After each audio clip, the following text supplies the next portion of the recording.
मन में शांति और जीने का उत्साह पैदा करने के लिए महापुरुषों के अनमोल विचार दिए गए हैं जो आपके मार्गदर्शन में सहायक होंगे। आइए सुनते हैं।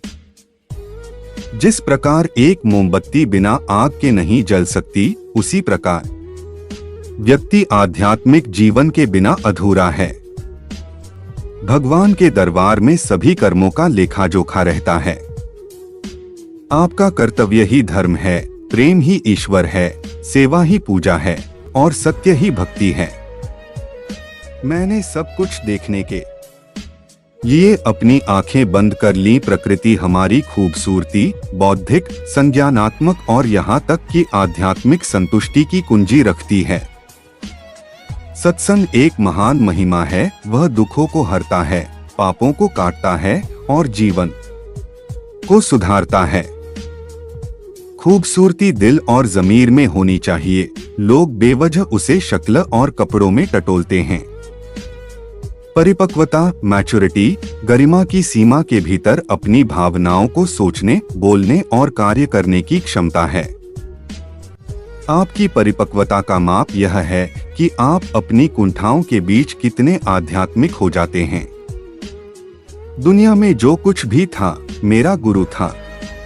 सज्जनों की संगति में आने पर कुछ समय पश्चात ही दुर्जनों में भी सज्जनता आ ही जाती है। अध्यात्मक विचारों के अभाव में व्यक्ति गुमराह हो जाता है।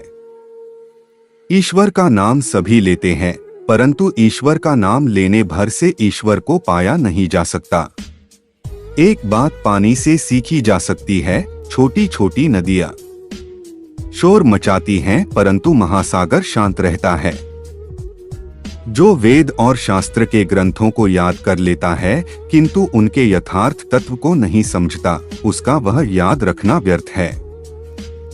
जो बाहर की सुनता है बिखर जाता है, जो अपने अंदर की सुनता है संवर जाता है और आध्यात्मिकता अंदर से आती है। सुंदर स्त्री हीरा है, लेकिन नेक स्त्री हीरों का खजाना है। लोग कहते हैं कि पैसा रखो, बुरे वक्त में काम आएगा। मैं कहता हूं कि ईश्वर पर विश्वास रखो, बुरा वक्त कभी नहीं आएगा। मैं यह कभी नहीं देखता कि क्या किया गया है, मैं केवल देखता हूं कि क्या किया जाना बाकी है। दोस्ती हमेशा मेरी आध्यात्मिक यात्रा के मूल में रही है। इंसान बुरा तब बनता है जब वो खुद को दूसरों से ज्यादा अच्छा मानने लग जाता है। जिस दिन हमारा मन परमात्मा को याद करने और उसमें दिलचस्पी लेना शुरू कर देता है, उसी दिन से हमारी परेशानियां भी हम में दिलचस्पी लेना बंद कर देती हैं।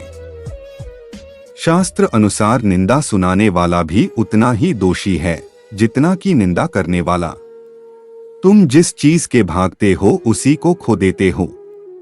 आध्यात्मिकता का मतलब यह नहीं कि आप आंखें बंद करके बैठे रहें, बल्कि सत्कर्म करना ही आध्यात्मिकता है।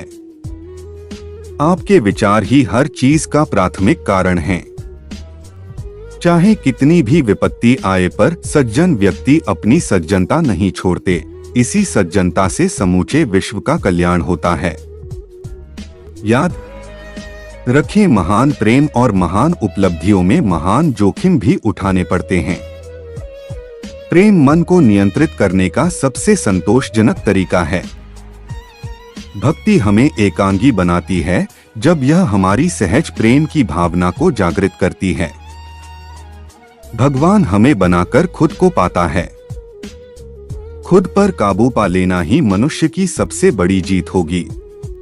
गुरु, पिता व ज्येष्ठ भ्राता जो धर्म पालन का ज्ञान देते हों, वे सभी पिता समान होते हैं।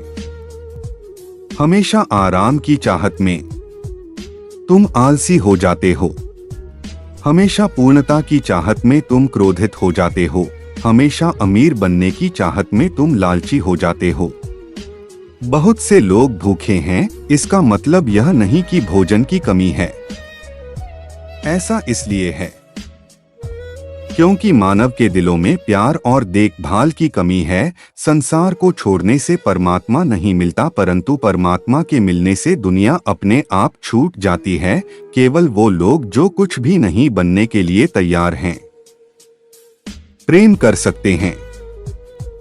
कोई व्यक्ति चाहे कितनी भी चीजें जान ले, चाहे वो इस संसार का ज्ञान जान ले, परंतु यह स्वयं को नहीं जानता तो वह अज्ञानी है। पाप अंधेरे के समान है जो ज्ञान का उजाला होते ही दूर हो जाता है। प्रेम मन को नियंत्रित करने का सबसे संतोषजनक तरीका है। भक्ति हमें एकांगी बनाती है जब यह हमारी सहज प्रेम की भावना को जागृत करती है। सच्चे गुरु की सेवा करते हुए स्थायी शांति प्राप्त होगी। जन्म और मृत्यु के कष्ट मिट जाएंगे। शांति ईश्वर की वेदी है, वह स्थिति जिसमें सुख मौजूद है।